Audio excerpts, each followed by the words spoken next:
कौशल्या दशरथ के नंदन, राम ललाट पे शोभित चंदन।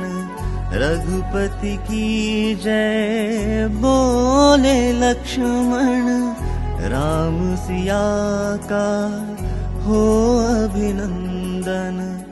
अंजनी पुत्र पड़े है चरण में, राम सिया जपते तन मन में। मंगल भवन अमंगल हारी, द्रबहु सुदशरथ अचर बिहारी। राम सिया राम जय जय राम। राम सिया राम जय जय राम। राम सिया राम जय जय राम। राम सिया राम जय जय राम।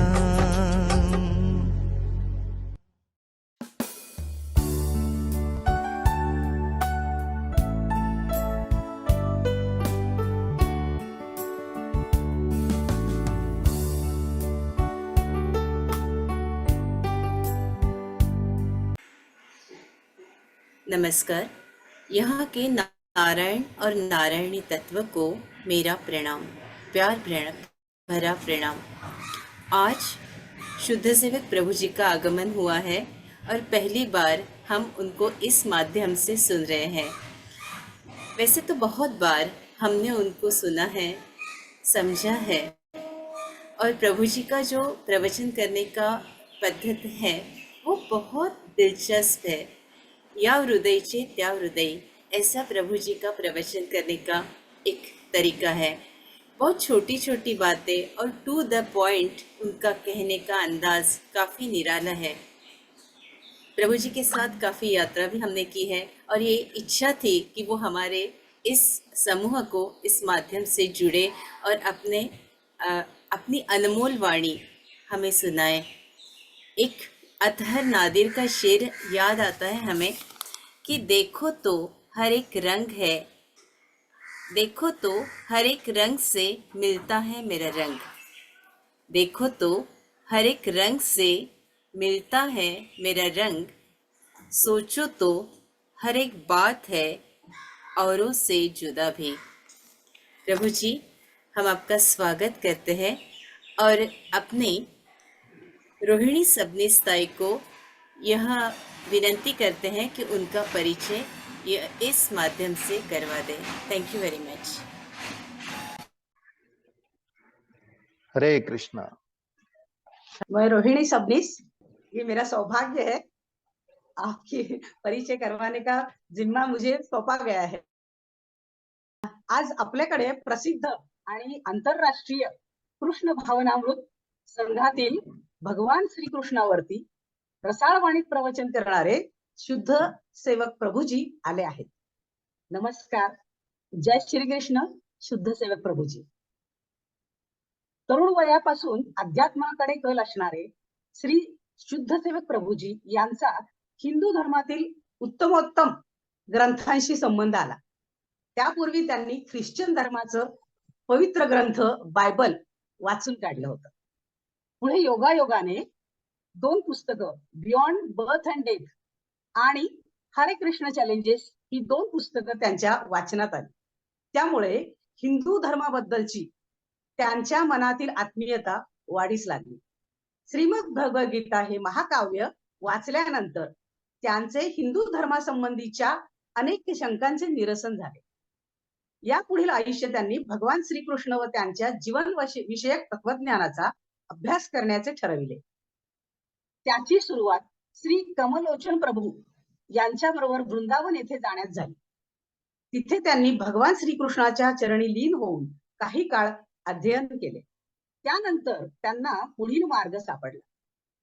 आपल्या आई वडिलांबरोबर ते मुंबईमध्ये सुरुवातीला अंधेरी, नंतर दहिसर व शेवटी मीरा रोड येथे स्थायिक झाले।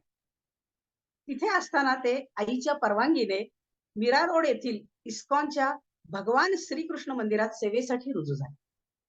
तिथे श्री प्रोपादजी यांच्या प्रेरणेने त्यांना पुढची वाट सापडली आणि ते मुंबईतील वसई येथील इस्कॉनच्या भगवान श्रीकृष्ण मंदिरात पुढील सेवेसाठी रुजू झाले.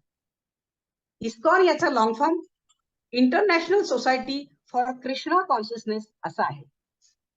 ही एक संस्था असून त्याची मूल्य, तत्व, विचार, श्रद्धा, जीवनविषयक विचार, संस्कृत ग्रंथ, श्रीमद भगवत गीता, भागवत पुराण किंवा श्रीमद भागवत यावर आधारित आहे. गेली 20-21 वर्ष भगवान श्रीकृष्णाची सेवा केल्यानंतर आता ते तिथे व्यवस्थापक म्हणून काम पाहतात. या कालखंडात त्यांनी कृष्ण भक्तीच्या प्रचाराचे काम केले असून तरुण पिढीला याविषयीची गोडी लावण्यासाठी ते सतत झटत आहेत. त्यांना त्यांच्या या कार्यासाठी आपण आपल्या आराधना ध्यान साधना ग्रुप तर्फे हार्दिक शुभेच्छा देत आहोत. आज ते आपल्याशी या विषयावर संवाद साधणार आहेत. श्री कृष्ण, जय श्री कृष्ण. श्री शुद्ध सेवक प्रभु जी, मैं आपको अपनी सभी आराधना ग्रुप के साधकों तरफे आमंत्रित करती हूँ. जय श्री कृष्ण.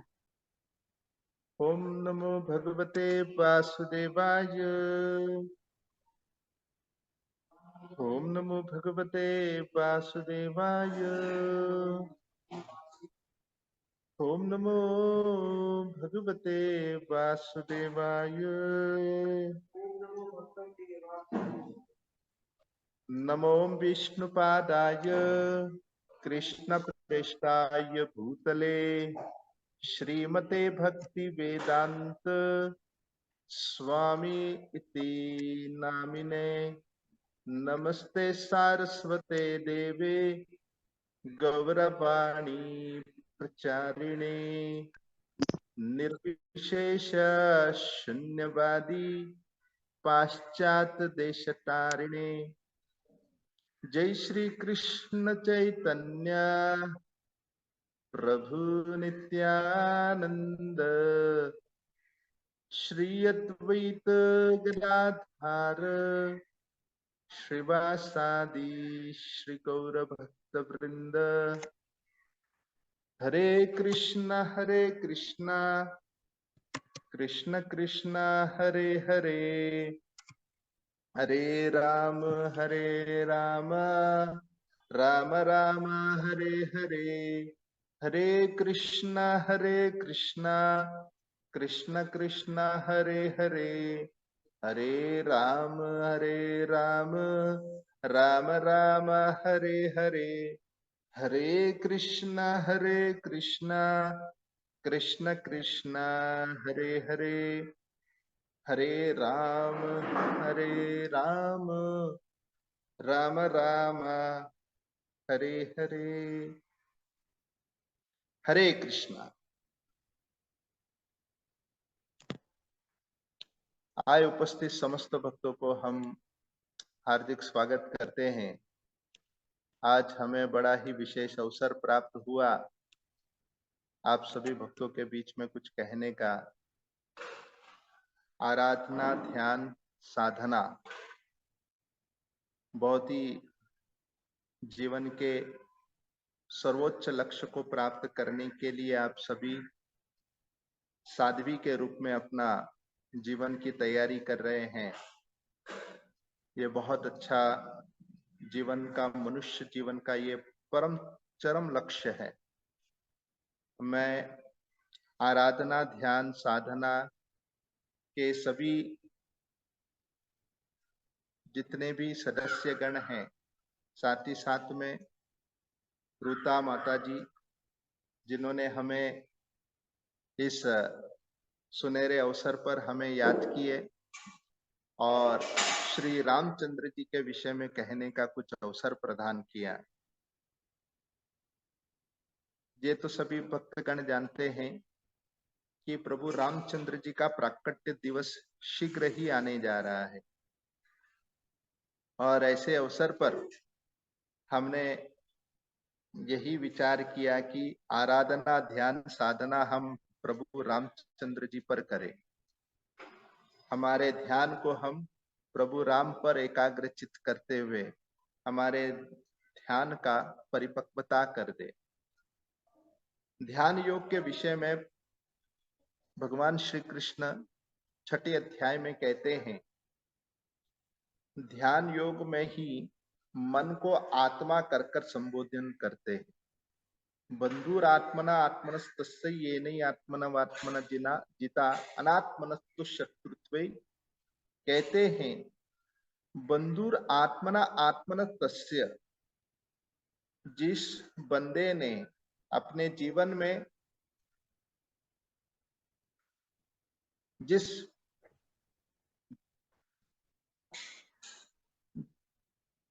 जो साधक भक्त ने अपने जीवन में मन को यदि बंधु बना लिया तो निश्चित है कि मन उसका प्रिय मित्र बन जाता है। और जिस साधक ने अपने जीवन में मन को अभी तक वशीभूत नहीं किया, मन को जीता नहीं, वही मन उनका सबसे बड़ा शत्रु बना रहता है। तो साधकों को साधना करते हुए, ध्यान करते हुए इस बात का बड़ा सतर्क रखना पड़ता है कि मन कहीं भाग ना जाए, तभी ध्यान योग की परिपूर्णता होती है। जैसे उदाहरण दिया गया है, जिस प्रकार एक मदारी बंदर को पकड़ के रखता है, मदारी यदि बंदर को पकड़ता है तो उसे बड़े सावधानी से पकड़ के रखता है। थोड़ा भी मदारी ने लापरवाही किया तो बंदर जो कूदेगा कि ऐसा छटपट कर कर भाग जाएगा कि मदारी को फिर से पकड़ना मुश्किल दशा बन जाती है। वैसे ही साधकों को अपने जीवन में ध्यान योग करते वक्त मन को केंद्र करना, मन को अपने वश में रखना बहुत बड़ा एक चुनौती बन जाता है, जैसे मदारी बंदर को पकड़ने की चुनौती बन जाती है। चाणक्य नीति शास्त्र में बड़ा सुंदर विश्लेषण किया गया है हमारे मन के बारे में। कहते हैं ये हमारा जो मन किस प्रकार है, तो कहते हैं कि मरकटस्य सुरापानम, ये हमारा मन बंदर के समान है। और वो बंदर ने क्या कर लिया, दारू पी लिया है। वैसे ही मन तो कूद रहा है, यानी कि बंदर तो कूदता ही है, स्वभाव से कूदता है, लेकिन एक बार दारू पी लिया तो और जोर से कूदेगा। तट वृक्ष दंशनम, अब इसके अलावा उसी बंदर को एक बिच्छू ने डंक मार लिया। बंदर ने गलती से दारू पी लिया, दारू पीने के बाद वहीं पर ही एक बिच्छू ने डंक मार लिया। अब सोचो कि बंदर कितना कूदेगा। अब इतना ही नहीं, फिर कहते हैं तत्भूत संचारम, उस बंदर के अंदर भूत घुस गया। पहले से ही बंदर तो कूदता है, दारू पिएगा तो और जोर से कूदेगा, और उसको जब बिच्छू ने डंक मार लिया और दुगना रूप से कूदेगा, और साथ में भूत घुस गया, तब तो फिर तहलका मच जाएगा। यद्वा तद्वा भविष्यति, ये कलयुग के मन की अवस्था है। ये मन इसी प्रकार बंदर है, जिन्होंने दारू पी लिया, जिनको बिच्छू ने डंक मार लिया, और साथ साथ में वही मन के अंदर भूत घुस गया। तो वैसा मन, इसे संयमित करना साधकों के लिए बड़ा चुनौती है। लेकिन इसलिए आप देखिए, अर्जुन ने ध्यान योग में ही इसी शब्द को कहते हुए कहते हैं कि चंचल ही मना कृष्ण प्रमाति बलवत् दृढ़म तस्याम निग्रहम मन्ने वायुरिव सुदुष्करम। अब अर्जुन कहते हैं कि हे कृष्ण, मन को संयम करना बड़ा दुष्कर है, इसे संयम करना संभव नहीं है। क्या करे, कैसे मन को संयम करे। जिस प्रकार वायु के तेज गति को रोक पाना जितना असंभव दिखता है, उससे कई ज्यादा असंभव मन को संयम करना है। मगर भगवान ने बड़ा सुंदर इनका उत्तर प्रदान किया। ये संभव है। और भगवान ने क्या कहा? भगवान ने कहा कि वैराग्य च गृह्यते, अभ्यास योग युक्त। दो चीज करते हुए व्यक्ति अपने मन को संयम कर सकता है। एक है अभ्यास, दूसरा वैराग्य। तो क्या अभ्यास करना है? अभ्यास करना है कि हमारे मन को मंत्र में जोड़कर रखना। मंत्र, मंत्र यानी कि जो मन को तारता है उससे कहते मंत्र। अच्छा, मंत्र में भी बहुत सारे मंत्र हैं, तो कौन सा मंत्र बोले? तो मंत्रों में भी सर्वश्रेष्ठ मंत्र, सारे मंत्रों का महामंत्र, तो सारे मंत्रों का बाप है, उसे कहते हैं महामंत्र। हरे कृष्ण कृष्ण कृष्ण हरे हरे, हरे राम राम राम हरे हरे। इस महामंत्र का जप करने से मन को तारा जा सकता है और साथ ही साथ वैराग्य यानी कि कुछ नहीं करने का अभ्यास करना। तो इस तरह व्यक्ति बड़े आसानी से मन को संयम कर सकते हैं, जो असंभव कार्यों को भी संभव कर सकते हैं। जैसे उदाहरण दिया गया, जिस प्रकार एक सर्कस में जो बड़े बड़े शेर के सामने जो सर्कस दिखाने वाला व्यक्ति, वो एक छड़ी से शेर को डरा देता है। खाली छड़ी मारने से शेर डर जाता है। अब क्या कारण से शेर डर जाता है? जबकि शेर के सामने तो कितना बड़ा लोहा भी क्यों ना रहे, शेर तो बड़े आसानी से उसे गिरा सकते हैं। मगर यहाँ पर एक छड़ी से घबरा जाता है शेर। कारण ये है क्योंकि शेर को भूखा रखा गया है। शेर को इतना भूखा रखते हैं कि भूख के मारे शेर की शक्ति खत्म हो जाती है और इतनी शक्ति निस्तिल हो जाती है कि जब छड़ी मारता तो शेर डर जाता है। वैसे ही मन को भूखा रखो, मन की सारी इच्छाओं को पूरा करने के चक्कर में मत जाओ, नहीं तो मन बलवान बन जाएगा और बुद्धि के हावी हो जाएगा। फिर मन को संयम करना मुश्किल बन जाएगा। तब बन जाएगा चंचल ही मन कृष्ण प्रमाति बलवत दृढ़म। इसे संयम करना मुश्किल हो जाएगा। इसलिए एक है वैराग्य, दूसरा है अभ्यास। ये दो चीज से भगवान कृष्ण कहते हैं बड़े आसानी से मन हमारे वश में हो सकता है। इसलिए पुराणों में वर्णन आता है अम्बरीश महाराज, जिन्होंने अपने तमाम इंद्रियों को संयमित कर दिए थे। तो इंद्रिय संयम करने के लिए करना क्या है? जो इंद्रियों के स्वामी है उनकी सेवा करना। इंद्रियों के स्वामी का नाम है ऋषिकेश। ऋषि का ईश, ऋषि यानी कि इंद्रिय, ईश यानी कंट्रोलर।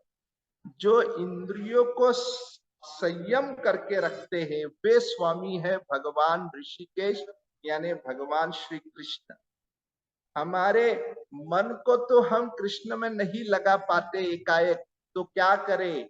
तो ऐसे करें, सवै मन कृष्ण पदारविंदयोर्वाचांसि वैकुंठ गुणानुवर्णने करोर हरेर मंदिर मार्जनादिषु श्रुति चकारच्युत सत्कथोदे मुकुंद लिंगाद्य दर्शने दृशो तत्प्रत्य गात्र स्पर्श अंग संगमम ग्राणम च तत्पाद सरोज सौरभे श्रीमत तुल्यर्सनम तत् अर्पिते पादो हरेर क्षेत्र पदानुसर्पणे शिरो ऋषिकेश पदाभिवंदने कामं च दास्य न तु काम कामया यद उत्तम श्लोक जनाश्रयार्थी।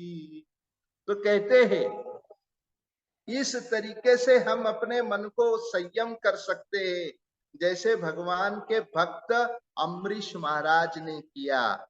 अपने हाथों से मंदिर मार्जन करना, अपने पैरों को मंदिर में जाने के लिए उपयोग करना, अपने आंखों को भगवान के दर्शन पर लगाना, अपने नासिका को भगवान के चरणों में अर्पण किया, सुगंध को सूंघना, अपने कान को भगवान की हरि कथा में लगाना, अपने जीव को भगवान के स्तुति गान में और भगवान के चरणामृत को पान करना, और अपने स्पर्श इंद्रियों को भक्तों की सेवा करना। ऐसे हम तमाम इंद्रियों को भगवान कृष्ण की सेवा में लगाएंगे तो बताओ मन कहाँ भागेगा? कहीं उसको भागने का रास्ता नहीं रहेगा, केवल भगवान के चरणों पर आएंगे।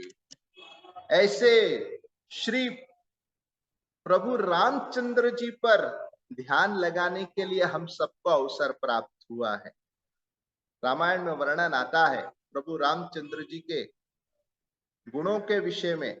उनके गुणों के विषय में सुनेंगे तो उनके प्रति हम ध्यान भी लगा सकते हैं। तो क्या कहते हैं?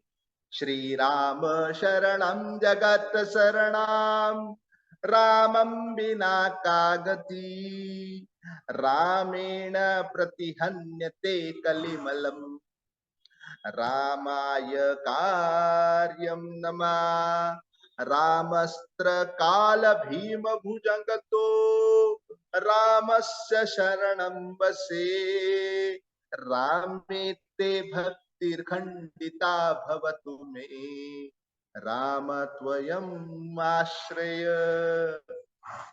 श्री राम शरणम जगत समताम। प्रभु रामचंद्र जी पूरे संसार को शरण देने योग्य है। इस संसार में यदि कोई हमें बचा सकता है तो केवल प्रभु रामचंद्र जी बचा सकते हैं। और संसार के कोई ऐसा मार्ग या कोई ऐसा व्यक्ति नहीं है जो हमें संसार के कष्टों से छुटकारा दे सकता है। इसलिए प्रभु रामचंद्र जी, रामम बिना का गति, राम के बिना कोई गति नहीं है हमारे इस संसार में। जैसे कोई यदि खूब शास्त्र खूब ज्ञान प्राप्त कर रहा है मगर अंततः गत्वा उनका अंतिम जो लैंडिंग का होगा प्रभु रामचंद्र जी के चरणों पर। जैसे कोई अगर पक्षी ऊंचा उड़ान लगा रहा है, कितना ऊंचा उड़ान लगाएगा पक्षी? उड़ते उड़ते उड़ते उड़ते अंततः गत्वा कहां जाकर बैठेगा? अपने घोंसले में। जिस प्रकार ऊंचा उड़ान लगाने वाला पक्षी भी अंततः गत्वा चिड़िया अपने घोंसले में ही आकर बैठेगा, वैसे ही कितना भी ज्ञान प्राप्त कर लो, कितने भी ऊंचे उड़ान लगा लो, अंततः गत्वा प्रभु राम का शरण ही हमारे जीवन का लक्ष्य है। वहीं पर ही आना है। और यही बात यहाँ पर वर्णन किया गया है कि प्रभु रामचंद्र जी के शरण आ जाओ। प्रभु रामचंद्र जी का प्राकट्य जब हुआ तब वर्णन आता है कि प्रभु रामचंद्र जी का जन्म होने के समय पर 1 महीना बीत गया। तुलसीदास जी इसका वर्णन करते हैं। मास दिवस कर दिवस भार, मर्म न जाने कोई, रत समेत रवि ठाकुर, निशकवन विभिन्न होई। तो कहते हैं मास दिवस कर दिवस भा, मर्म न जाने कोई, कोई समझ नहीं पाया। प्रभु रामचंद्र जी जिस क्षण प्रकट हुए 1 महीने के लिए सूरज ढलाई नहीं, सूरज खड़े रह गए और आगे बढ़ ही नहीं रहा है। मास दिवस कर दिवस भा, दिन बीतता जा रहा था मगर सूर्य ढलाई नहीं, क्योंकि सूर्य देव को प्रभु रामचंद्र जी के जन्म उत्सव में भाग लेने का अवसर मिल गया। सूर्य देव भी इतने गदगद हो गए कि आज मुझे प्रभु रामचंद्र जी के जन्म उत्सव में भाग लेने का ऐसा सुनहरा अवसर मैं हाथ से गवाऊंगा नहीं। और सूर्य देव आगे चलने का जो गति था सूर्य देव भूल गया। सूर्य देव अपने ड्यूटी को भूल गया, अपने काम को भूल गया। अधिकतर देखा जाता है कि हम ड्यूटी के कारण कथा भूल जाते कि अरे कैसे आएंगे रामनवमी में, मंदिर में कैसे जाएंगे, रामनवमी में कैसे भाग लेंगे, क्यों, बहुत सारा काम है।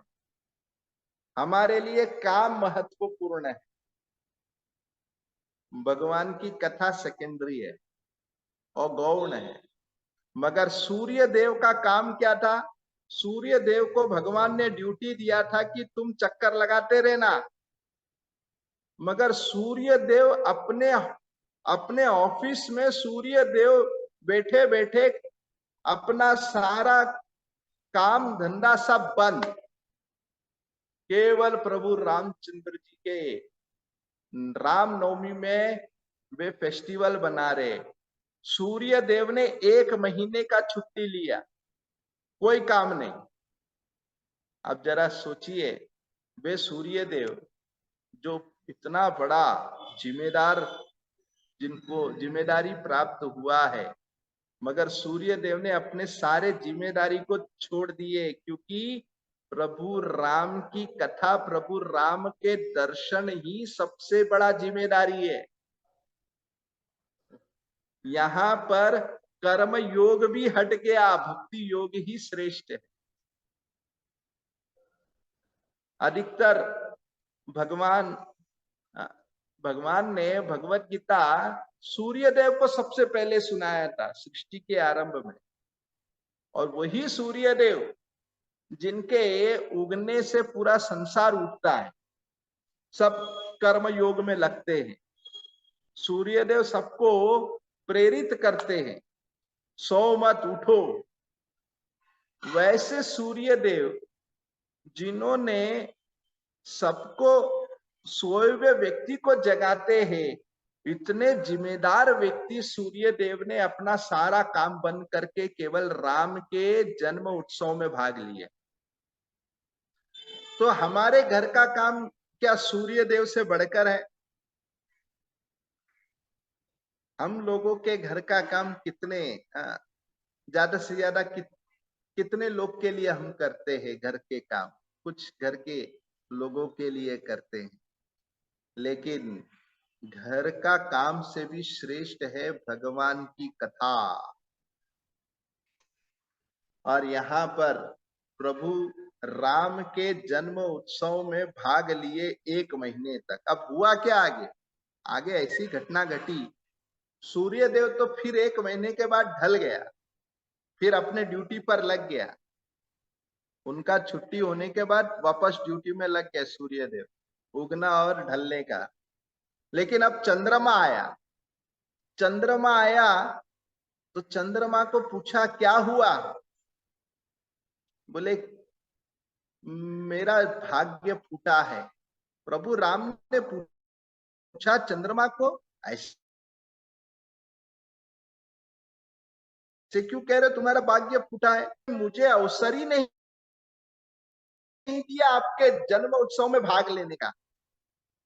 क्यों? क्योंकि सूर्य देव तो हिल ही नहीं रहे थे। जब तक सूर्य देव आगे नहीं बढ़ेंगे तो मैं कैसे आऊं?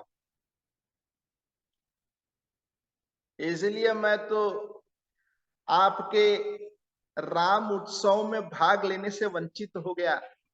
जैसे ये कहा, प्रभु राम ने कहा, तब फिर तुम निश्चिंत रहो, मैं आने वाले समय पर रात को 12 बजे जन्म लूंगा, तब तुम पूरी तरह सेलिब्रेट करना, तब तुम मेरे उत्सव में खूब जोरदार जन्माष्टमी का त्योहार बनाना। और इसीलिए वही प्रभु राम रात के 12 बजे जन्म लिए। तो यहाँ चंद्रमा ने कहा कि ये तो बहुत खुशी की बात है, मगर हे प्रभु राम, इस जन्म में क्या हुआ, इस क्षण इस त्रेता युग में मेरा क्या होगा, आपके इस अवतार के लिए तो मैं वंचित हो गया, मेरा तो सौभाग्य नहीं रहा, मुझे द्वापर युग तक इंतजार करना है। राम ने कहा कोई बात नहीं, मैं अभी भी तुम्हें स्पेशल गिफ्ट देता हूं। और प्रभु राम ने चंद्रमा को क्या स्पेशल गिफ्ट दिया? राम ने कहा मेरे नाम के बाद तुम्हारा नाम जोड़ा जाएगा, और इसलिए नाम क्या पड़ा? सियावर रामचंद्र की। चंद्र, रामचंद्र, प्रभु ने अपने नाम के बाद चंद्रमा का नाम जोड़ दिया। जबकि प्रभु रामचंद्र जी कौन है? सूर्यवंशी है। सूर्यवंशी होने के बाद भी अपना नाम चंद्रवंशियों के साथ जोड़ रहे हैं, रामचंद्र। ऐसे प्रभु राम का प्राकट्य हुआ। हमारा जो यहाँ पर इस अवसर पर प्रभु राम की कथा में हम मुख्य जोर देंगे चार भाई के चार नाम। इसके पीछे क्या अर्थ है? क्योंकि जब चारों भाई का जब प्राकट्य हुआ तो कहते हैं कि राम के बगल भरत, भरत के बगल लक्ष्मण, फिर शत्रुघ्न रखे। चारों के चारों खूब जोर से रो रहे थे। तब समझ नहीं पाया कि ये क्या हो रहा है, रो क्यों रहे हैं, ये रुदन अवस्था क्यों हो रहा है। तब उस समय प्रभु सभी लोग वहां पर आ गए और सब लोग आकर कहने लगे क्या बात है, क्यों रुदन हो रहा है। तब तक वशिष्ठ मुनि आ गए। वशिष्ठ मुनि ने क्या किए, राम के बगल लक्ष्मण को रख दिए, लक्ष्मण के बगल शत्रुघ्न, शत्रुघ्न के बाद भरत को रखे। और ये जो चार जो है, ये चार को कहा गया है धर्म अर्थ काम मोक्ष। सबसे प्रथम है धर्म यानी कि राम, और फिर लक्ष्मण प्रति के अर्थ का यानी लक्ष्मण अर्थ, और काम जो है शत्रुघ्न का प्रतीक है, और भरत मोक्ष का प्रतीक है। ये जब चार चीज, जब इसका जब शैली बनता है हमारे जीवन में, तो हम हमेशा जीवन में प्रसन्न रहते हैं। जब ये चार पुरुषार्थ में जब गड़बड़ होता है तो हमेशा जीवन रुदन ही रहता है। जैसे चार बालक रो रहे थे, राम के बगल लक्ष्मण को रख दिए तो खिलखिलाने लग गए, किलकारी मारकर हंसने लगे। ये कारण क्या है? हमारे जीवन के तौर तरीकों को सिखा रहे। लोग अधिकतर धर्म नहीं करना चाहते, मगर वो अर्थ प्राप्त करने के चक्कर में है। बिना धर्म का अर्थ जो है वो केवल व्यक्ति को रुलाता है। तो इस तरह धर्म के प्रतीक प्रभु राम हैं। वशिष्ठ मुनि ने सबसे प्रथम पुत्र का नाम रखा राम। क्यों रखा राम? क्योंकि राम नाम बोलने से इतना आनंद प्राप्त होता है जो एक साधारण मनुष्य इस आनंद का विचार भी नहीं कर सकता। यदि हमें मोटा मोटी में समझना है राम बोलने से कितना आनंद आता है, तो आप देखिए इस पृथ्वी में सबसे ज्यादा सुख कौन भोग रहा है? इस पृथ्वी में सबसे ज्यादा सुख सबसे बड़ा धनी कौन होगा? Bill Gates. बिल गेट्स के पास इतना धन है कि उनको धन का तो सुख बहुत है, मगर उसी धन को 100 गुना कर दिया जाए तब वो बनता है मनुष्य आनंद। और मनुष्य आनंद को 100 गुना करोगे तब बनता है देव आनंद, देवताओं का आनंद। देवताओं के आनंद को 100 गुना करोगे तब बनता है इंद्र आनंद। इंद्र आनंद को 100 गुना करोगे तब बनता है अजानंत आनंद। अजानंत आनंद को 100 गुना करोगे तब बनता है प्रजापति आनंद। प्रजापति आनंद को 100 गुना करेंगे तब बनता है ब्रह्मानंद। और प्रभु राम का नाम जप करने से ऐसे हजारों सैकड़ों गुना का ब्रह्म आनंद की प्राप्ति होती। अब जरा आप कल्पना भी नहीं कर सकते कितना आनंद है। ये प्रभु राम के जप में इतना दिव्य आनंद है, इसलिए सबसे प्रथम पुत्र का नाम रखा राम। तो वशिष्ठ मुनि ने राम नाम देकर क्या बताए कि यही सभी को मन रमा देगा। फिर द्वितीय पुत्र लक्ष्मण का नाम रखा। सर्व प्रिय करतस्य राम शाप शरीरता लक्ष्मणो लक्ष्मी संपन्न बहिर प्राण इवा परे। तो कहते हैं लक्ष्मणो लक्ष्मी संपन्न बहिर प्राण इवा परे। लक्ष्मण को कहा गया है लक्ष्मण, क्यों नाम दिया? क्योंकि लक्ष्मणो लक्ष्मी संपन्न, इनके पास 24 घंटा लक्ष्मी रहेगा। अब कोई पूछेगा अरे लक्ष्मण के पास कहाँ लक्ष्मी था? वो जब वन गए थे तो कौन सा एटीएम कार्ड लेकर गए थे? वो तो निठल्ले थे, तो लक्ष्मी कहां से आया? लक्ष्मी का वास्तविक अर्थ क्या है? लक्ष्मी यानी प्रभु राम की सेवा। जो राम की सेवा में हमेशा जुड़ा हुआ है उसी को कहते हैं लक्ष्मी, जो राम की सेवा में सदैव जुड़ा हुआ है। यहाँ लक्ष्मण ने अपने जीवन में ऐसा कोई अवसर नहीं छोड़ा कि उन्होंने राम की सेवा से वे वंचित हो गए। इसीलिए आप देखिए जब प्रभु रामचंद्र जी को जब वन जाने की जब तैयारी हुई तब उस समय प्रभु राम ने कहा कि हे लक्ष्मण, अपने पिताजी का देखभाल करना, मैं चलता हूं, वन जाना है। लक्ष्मण ने कहा आप कहीं नहीं जाओगे, आप राज्य अभिषेक की तैयारी करो। यहां पर कितने लोग हैं? 3 लोग हैं, भरत, दशरथ और कैकेयी। तीनों का मैं मर्डर करता हूं, आप राज्य अभिषेक की तैयारी करो। राम ने कहा हे लक्ष्मण, तुम क्या कह रहे हो? अपने पिताजी का ही मर्डर कर दोगे?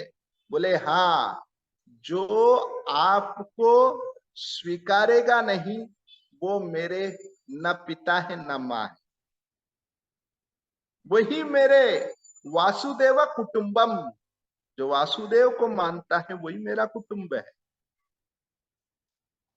तो राम ने कहा अरे ऐसा मत करो। तो बोले तो ठीक है, आप चाहते हो मैं ऐसा नहीं करूं तो मुझे साथ ले चलो।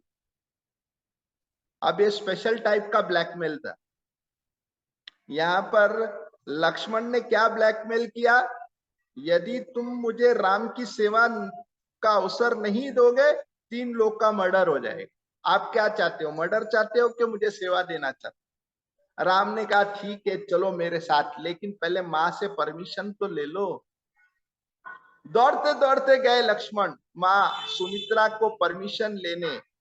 माता सुमित्रा को कहा कि माते, प्रभु रामचंद्र जी और सीता मैया वन जाने की तैयारी कर रहे हैं।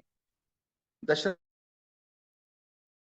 महाराज का आदेश है वचन पूरा करने के लिए, कैकेयी के वचन को पूर्ण करने के लिए उन्होंने आदेश दिया है। इतना बोलने मात्र से माता सुमित्रा ने पूछा, लक्ष्मण तुम नहीं जा रहे? बस इसीलिए तो आया था, परमिशन लेने आया था।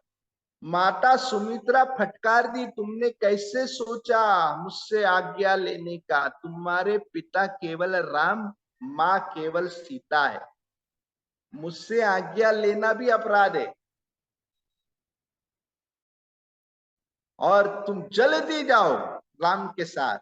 और लक्ष्मण को कहने लगे माता सुमित्रा ने कि लक्ष्मण ध्यान देना, प्रभु राम की सेवा 14 वर्ष तक इतने ध्यान से करना कि 14 वर्ष तक सोना भी नहीं। और 14 वर्ष के लिए लक्ष्मण एक पलक भी नहीं झपकी मारे। हमारे लिए 1 घंटे का या 45 मिनट का प्रवचन सुनने में ही हमारे आंखें खुले रखकर बैठना ही हमारे लिए बड़ी तपस्या है। 14 वर्ष का तो छोड़ दीजिए। यही हमारे लिए सबसे बड़ी तपस्या है। लक्ष्मण ने 14 वर्ष की सेवा की बिना झपकी मारे, बिना आलसपन किए। धन्य है ऐसी माता जिन्होंने अपने पुत्र को राम की सेवा में निछावर कर। ये तो भारतीय संस्कृति है, इस तो भारतीय माता ही ऐसी हो सकती है जो अपने बेटे को राम की सेवा में अर्पण कर देती है। और ऐसे ही यहाँ पर लक्ष्मण ने 14 वर्ष की सेवा की बिना झपकी मारे। अब जरा सोचिए, नींद किसको प्यारा नहीं? नींद तो सबको प्यारा है। अरे क्या कहा जाए, नींद नहीं आते तो लोग डॉक्टर के पास जाते कि नींद नहीं आ रहा है। लोग दवाइयां खाकर सोते हैं, नींद नहीं आ रहा है। और एक बार तो एक व्यक्ति नींद नहीं आने के लिए इतना परेशान कि वो सीधे मंदिर आया और हरे कृष्णा में एक महाराज से बात किए। गौर गोविंद महाराज ने कहा नींद नहीं आ रहा है, कोई बात नहीं, कल भागवत क्लास आ जाना। और दूसरे दिन टाइम पे वो आ गया और दीवार को सटा कर बैठ गया कथा सुनने के लिए। और जो बेटा ओम नमो भगवते वासुदेवाय हुआ कि इनकी आंखें लग गई। और जो लगी, कथा खत्म हो गया, वो बैठे बैठे सोया है। कोई उठाने गया तो महाराज ने कहा उठाना मत, ट्रीटमेंट चालू है। वो पूरा दिन भर सोया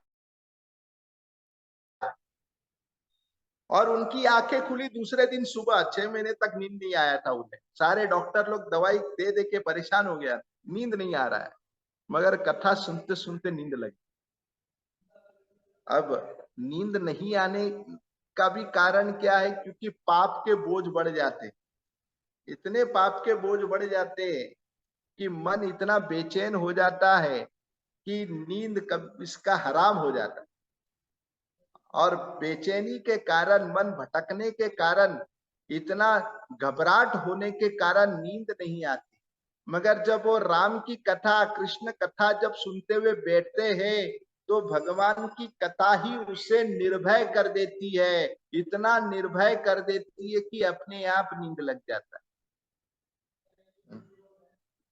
तो हम आप लोगों को एक अच्छा बहाना नहीं बता रहे कि नींद आने का अच्छा बहाना है। एक व्यक्ति तो कह रहा था कि प्रभु जी, जो कथा में जो नींद लगती है ना, वो बिस्तर में भी नहीं लगती। ऐसा बढ़िया नींद। मगर नींद आने के बाद भी निद्रा को नहीं स्वीकारना ही साधकों का काम है। यहाँ पर लक्ष्मण ने, निद्रा देवी आकर खड़ी हो गई, हाथ जोड़कर कहने लगी, लक्ष्मण मुझे सेवा में स्वीकार लो। लक्ष्मण सोच लिए, अगर निद्रा को मैं स्वीकारूंगा तो मेरी लक्ष्मी छूट जाएगी, यानी राम की सेवा से मैं वंचित हो जाऊंगा। लक्ष्मण ने भी हाथ जोड़कर कहा, किधर और जाएगी? बोले नहीं, हम आपकी सेवा के लिए आए। बोले नहीं चाहिए आपकी सेवा। बार बार जिद करने लगे। तब कहने लगे, लक्ष्मण ठीक है, तुम्हें कुछ सेवा देना ही है तो ऐसे करिए कि आप ऐसा करिएगा, मेरी अर्धांगिनी उर्मिला, उनके पास जाओ, वो भी सोई नहीं है। तो निद्रा देवी आई थी उर्मिला के पास, और उर्मिला को आकर कहने लगी, निद्रा देवी मुझे आप स्वीकार लो सेवा में। माता उर्मिला ने कहा, हरि बोल, मुझे आपकी सेवा नहीं चाहिए। मेरे जब स्वामी नहीं सोए हैं तो ये दासी कैसे सोए? जब बार बार जिद किए तब उन्होंने कहा, निद्रा देवी ने कहा, मेरा कुछ आशीर्वाद तो ले लीजिए, कुछ मैं आशीर्वाद देना चाहती हूँ। मैं बहुत प्रसन्न हूँ आप पति पत्नियों से, लक्ष्मण और उर्मिला से बहुत प्रसन्न हूँ। तब पत्नी कहने लगी, मुझे कुछ आशीर्वाद देना है तो ऐसा आशीर्वाद दो कि मेरे पतिदेव लक्ष्मण को राम की सेवा करते करते मेरी याद आ गई। ऐसा आशीर्वाद दो कि मेरे पति को मेरी याद ना आए और राम की सेवा करते। ये इसे कहते धर्म पत्नी।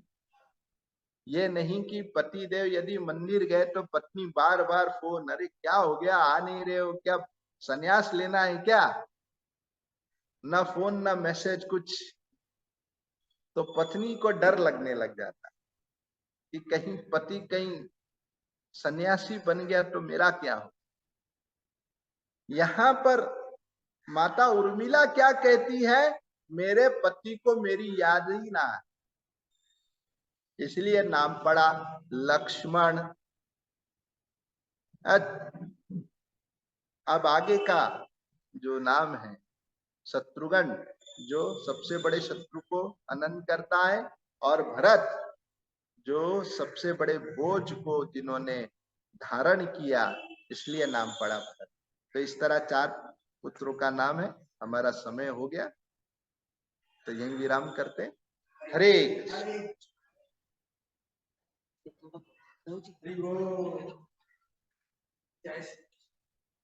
कोई प्रश्न, कोई जिज्ञासा है तो पूछ सकते हैं। प्रश्न नहीं लेंगे स्वामी प्रभु जी, क्योंकि अब आपका आभार प्रदर्शन का एक थोड़ा सा समय है और उसके बाद ध्यान करेंगे श्री राम के ऊपर। तो मैं सुषमा ताई को विनंती करती हूँ कि सुषमा ताई पोखर कर आभार प्रदर्शन करें और कोई ना जाए, क्योंकि श्री राम जी के ऊपर एक ध्यान होने वाला है। तो please.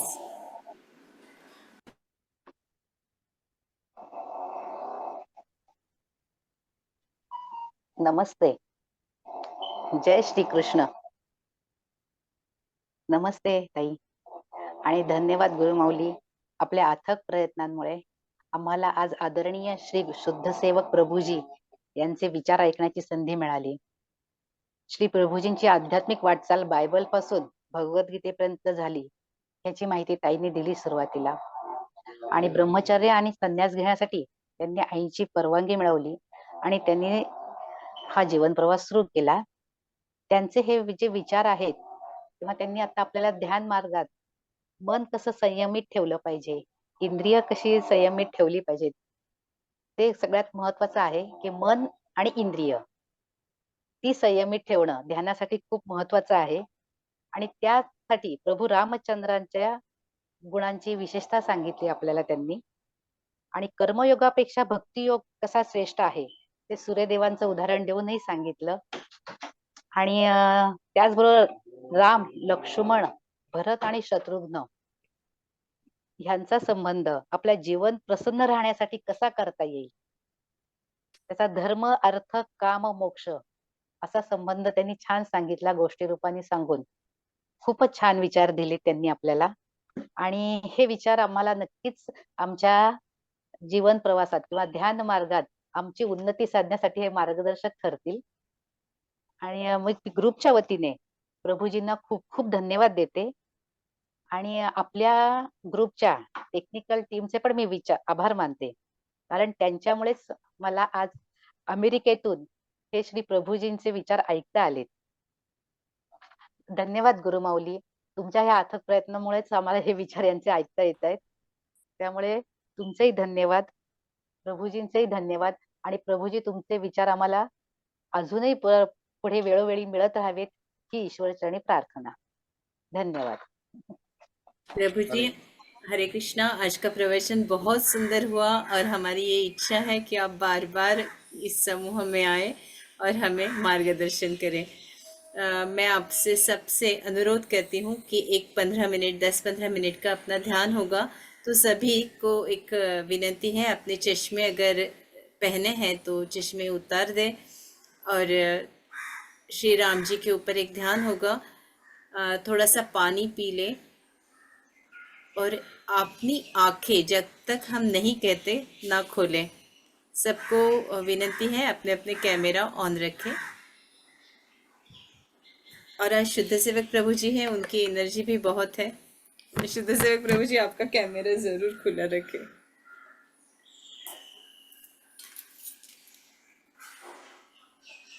Hare Krishna. Yes yes. जी जी। आज रोज ही भगवान का एक होता है, एक अनुभव सब लेते हैं। एकदम शांत भा मास्टर्स, अपनी प्यारी सी आंखें मूंद लीजिएगा।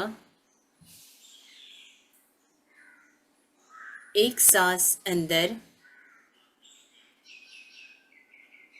मणिपुर चक्र तक यानी पेट तक,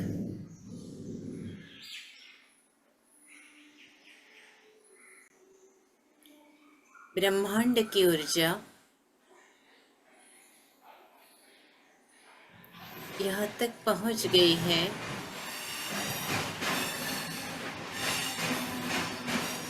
और पूरे शरीर में फैल गई है।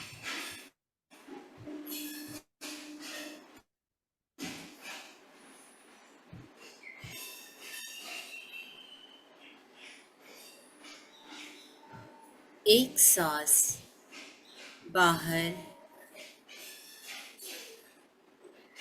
जो भी दुख है, परेशानी है, वो निकल गई है।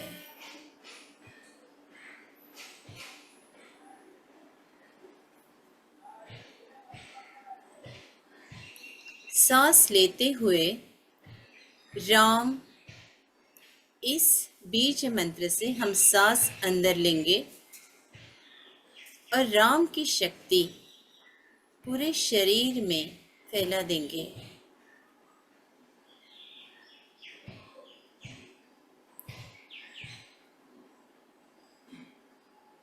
हमारा जो देह है वो राम है।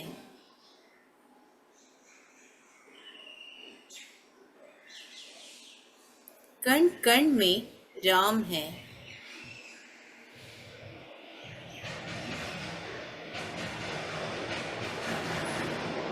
मैं राम कहूंगी, आपको सांस लेनी है मणिपुर चक्र तक।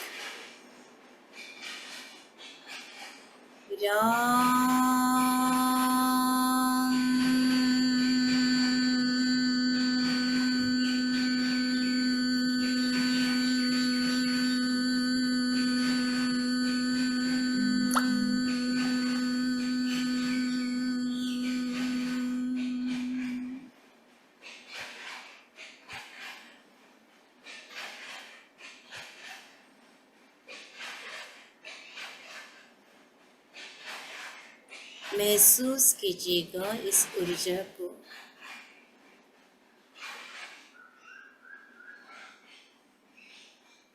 जो आपके कण कण में समा गई है।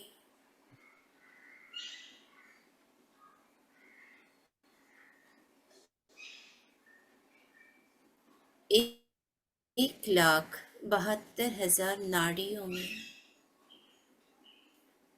पेशियों में, परतों में, हर अवयव में महसूस कीजिएगा मास्टर्स।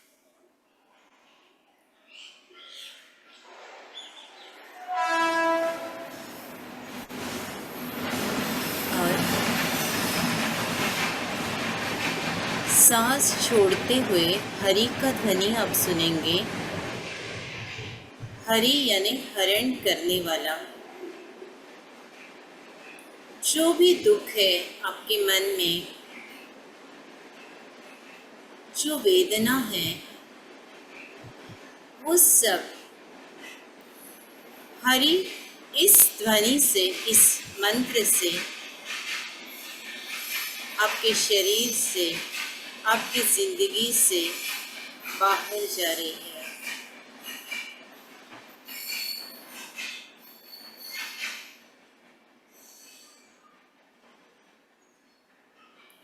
हरि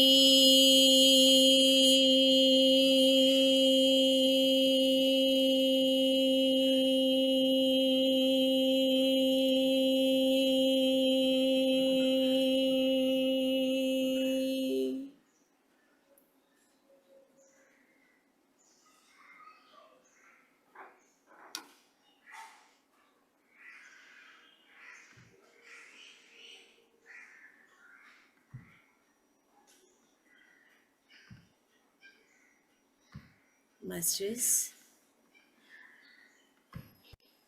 और शांत हो जाइए, और शांत।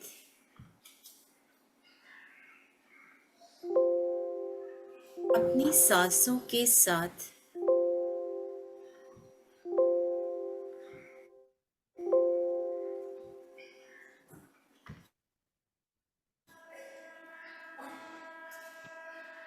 सांसों की डोर हाथ में लेते हुए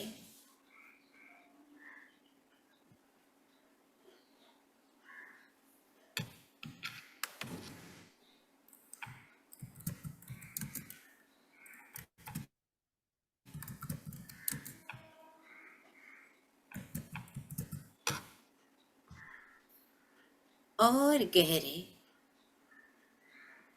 और गहरे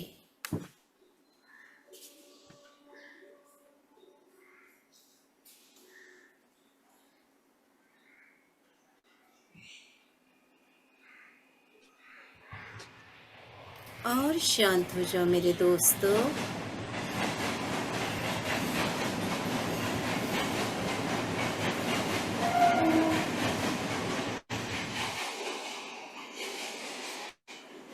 सारेगामा कारवा मिनी भक्ति।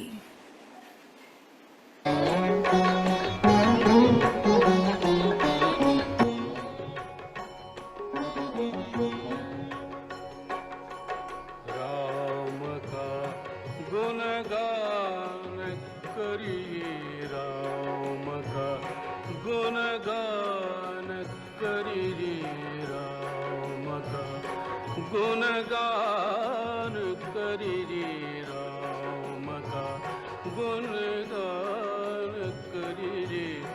राम प्रभु की भद्रता का, सभ्यता का ध्यान धरिए, ध्यान धरिए। राम का गुणगान करिए, राम का गुणगान करिए। राम प्रभु की भद्रता का, सभ्यता का ध्यान धरिए, ध्यान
रूप सुंदर सुजन रंजन भूप सुखकर सुजन रंजन भूप सुखकर राम आत्मा राम आत्मा राम का सम्मान करि रे धाम धरि राम का गुणगान करि रे राम का गुणगान करि रे राम का गुणगान करि रे राम प्रभु की भद्रता का सभ्यता का ध्यान धरि रे ध्यान धरि रे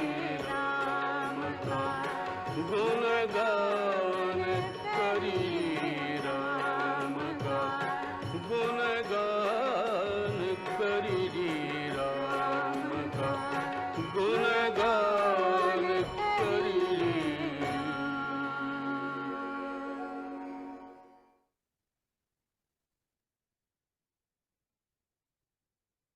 श्री राम जय राम श्री राम जय राम जय जय राम श्री राम श्री राम जय राम श्री राम जय राम जय जय राम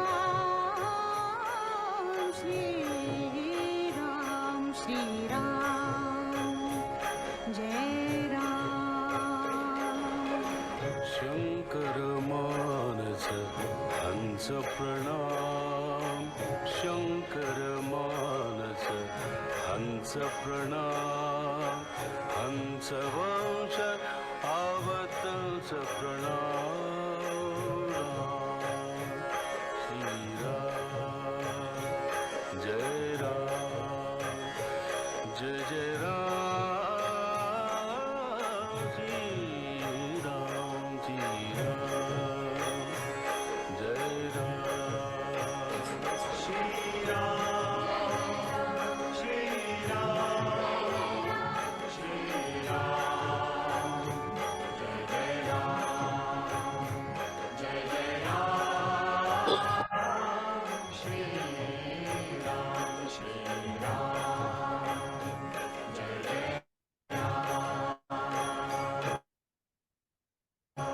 अतिथि ब्रह्म रघुवीर प्रणाम अतिथि ब्रह्म रघुवीर प्रणाम जीवाग्रजरण धीर प्रणाम राम श्री राम जय जय राम श्री राम जय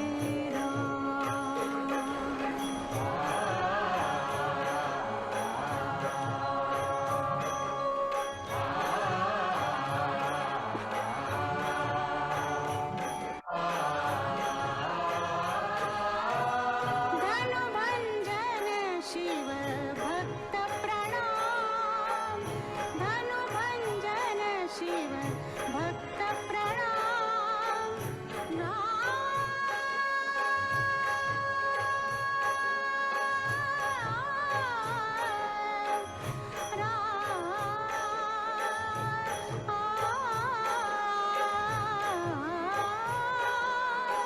धनुभंजन शिव भक्त प्रणाम तत्सत व्यक्त व्यक्त प्रणाम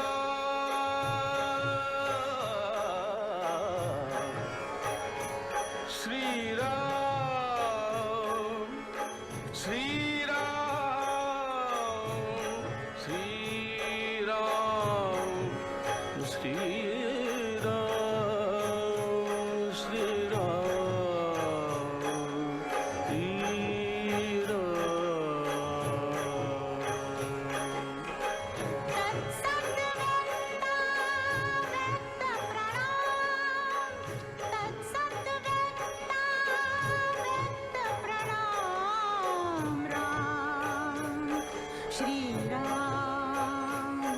जय राम जय जय राम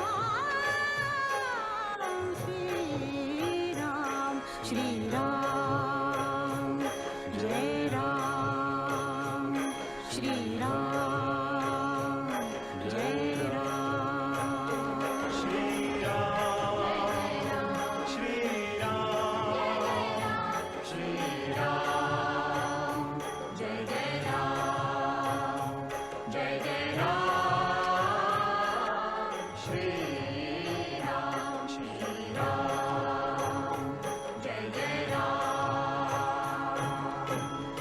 वसुंधरा वरदान प्रणाम वसुंधरा वरदान प्रणाम श्रीराम श्रीराम श्रीराम श्रीराम श्रीराम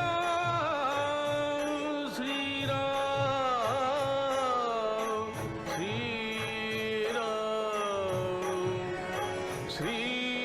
श्रीराम श्रीराम श्रीराम श्रीराम वसुंधरा वरदान प्रणाम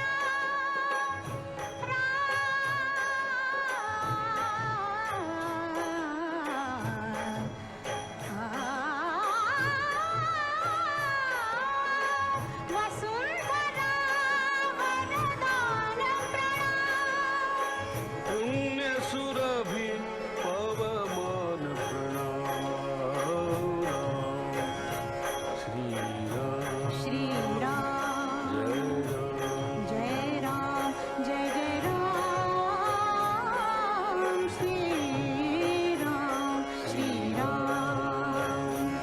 जय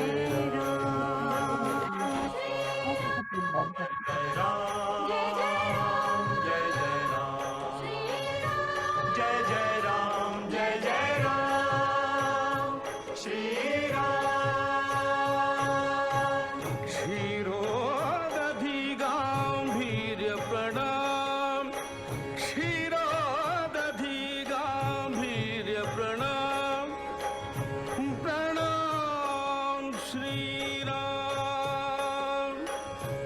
श्रीराम श्रीराम श्रीराम श्रीराम श्रीराम श्रीराम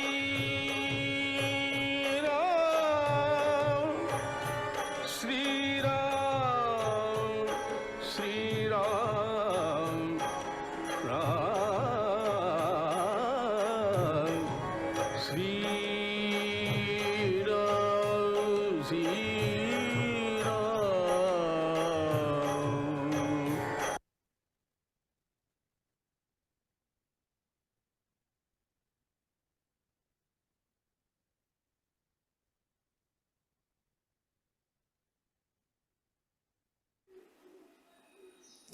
Masters,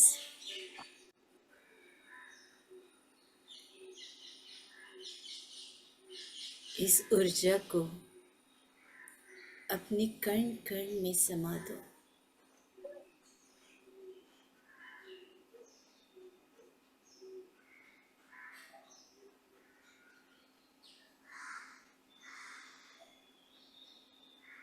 इस परम शांति को महसूस करो मेरे दोस्तों।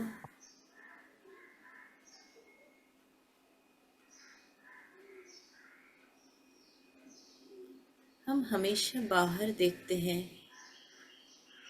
अंदर देखते ही नहीं।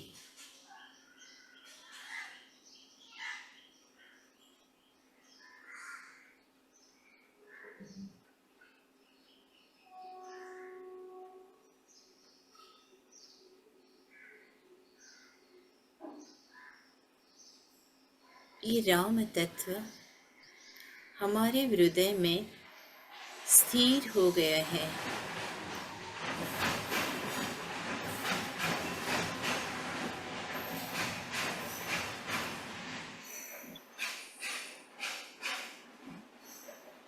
सांसों पे आ जाओ मेरे दोस्तों।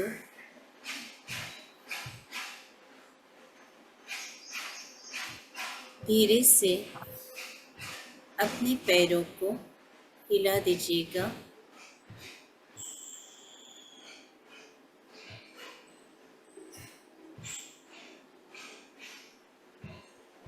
अपने हाथ अपनी आंखों पर 5 4 3 2 1 0।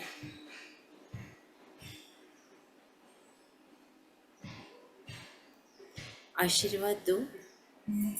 इस विश्व में सब ध्यानी, ज्ञानी और शाकाहारी बन जाए। शेतकरी, शेतमजूर, कामगार, कारागिर, सैनिक सब सुखी हो जाए, सुरक्षित हो जाए। सभी महिला, स्त्री वर्ग, नारायण और नारायणी तत्व सुरक्षित है। कल्याणमस्तु, कल्याणमस्तु, कल्याणमस्तु। तथास्तु, तथास्तु, तथास्तु।